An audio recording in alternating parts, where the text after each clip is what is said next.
Hello दोस्तों, welcome back to Gangwas family channel. मैं हूं प्रतिभा गंगवार। आप सभी का मेरे चैनल में स्वागत है। दोस्तों, आज का वीडियो है मेरी फ्रेंड की मैरिज का वीडियो और ये जो फ़ोटो है उसकी एंगेजमेंट की फ़ोटो लगी हुई है। बहुत सुंदर डेकोरेशन थी। जैसा कि स्टार्टिंग में आपको मैंने दिखाया, स्टेज वगैरह बहुत ही खूबसूरत तरीके से सजाया गया था। ये मैरिज हॉल की कुछ डेकोरेशन है जो मैं आपके साथ शेयर कर रही हूँ, क्योंकि इतना सुंदर लग रहा था देखने में। और बाकी सारी चीज़ें बहुत अच्छी थी। बहुत इन्जॉय किया हम लोगों ने, बहुत मज़ा आया। फ्रेंड की शादी होती है तो बहुत अच्छा लगता है। हम 3 बेस्ट फ्रेंड थे बचपन से, तो एक की शादी हो चुकी है और ये बची हुई थी। अब इसकी भी शादी है। वो भी मेरी फ्रेंड आई थी। एक्चुअली वो बैठी हुई थी, उसकी छोटी बेटी है, इसीलिए वो हमारे साथ यहाँ पर नहीं थी, वो आगे बैठी हुई थी वहाँ पर। और ये है मेरी फ्रेंड के हस्बैंड। यहाँ पर फ़ोटो वगैरह खींचे जा रहे थे, वीडियो शूट हो रहा था। तो ये हाथ पकड़ के जो भी रस्में होती हैं, जैसे किया जाता है, वो सब हो रहा था। हम लोग नीचे से देख रहे थे। और जयमाला वगैरह यहाँ पर होने के लिए स्टेज पर आए हुए थे सब लोग। जयमाला हो गई थी और बहुत अच्छा लगता है जब अपने किसी करीबी की या अपने किसी बेस्ट फ्रेंड की मैरिज होती है। यहाँ पर खाना वगैरह खिला रहे थे। जब जयमाला पढ़ने के बाद जो खाने पीने की रस्म होती है वो की जा रही थी। और हम सब भी बैठे हुए थे, हम सब ने साथ में ही खाना खाया था। वो सामने जो बैठी हैं ये मेरी फ्रेंड की सिस्टर है बड़ी। और खाना पीना खाने के बाद में यहाँ पर फ़ोटोशूट हो रहा था, जो क्लोज़अप फ़ोटोशूट होता है।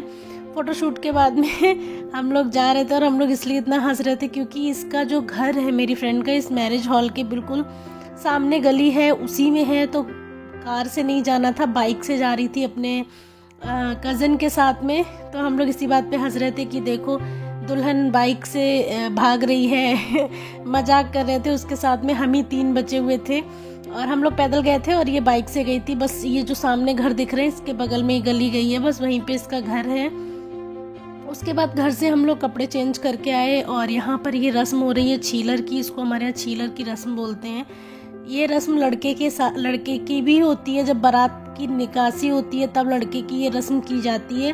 वही सारी चीज़ें आती हैं लड़की के यहाँ, उन्हीं चीज़ों से लड़की के साथ ये रस्म की जाती है। जो चुनरी आप देख रहे हैं, इसी चुनरी के साथ में इनकी गांठ जुड़ेगी, इसी चुनरी को ओढ़कर इनकी विदाई होगी। इसमें पूड़ी, कलाबा, जौ, धान, काफ़ी सारी चीज़ें होती हैं। इनको 5 सुहागन जो होती हैं वो इसमें हाथ लगाती हैं।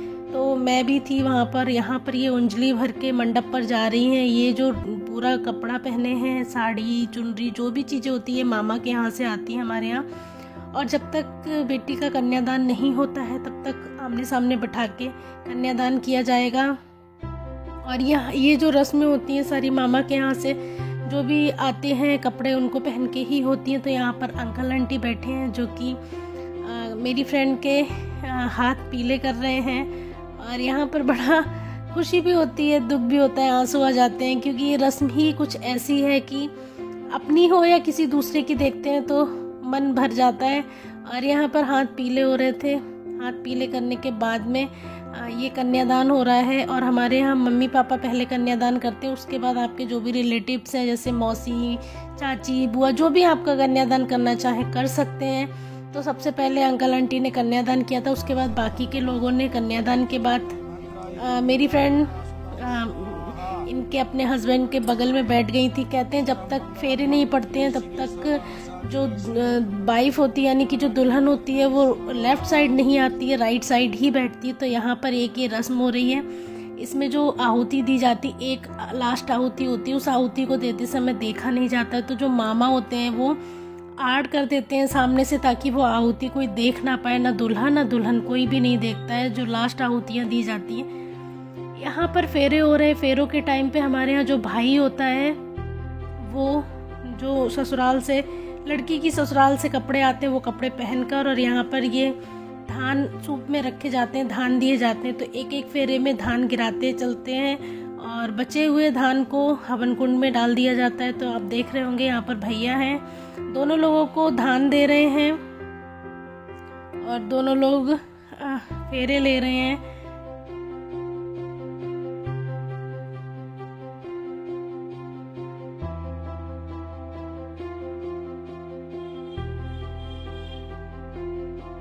तो यहाँ पर फेरे कंप्लीट हो गए थे और पंडित जी जो 7 वचन दिए जाते हैं उन वचन के बारे में इन लोगों को बता रहे थे और वही 7 वचन आगे वो पढ़कर सुनाएंगे दोनों लोगों के लिए। पार्वती जी कहने लगी, महाराज हमारे लिए 7 वचन दीजिए।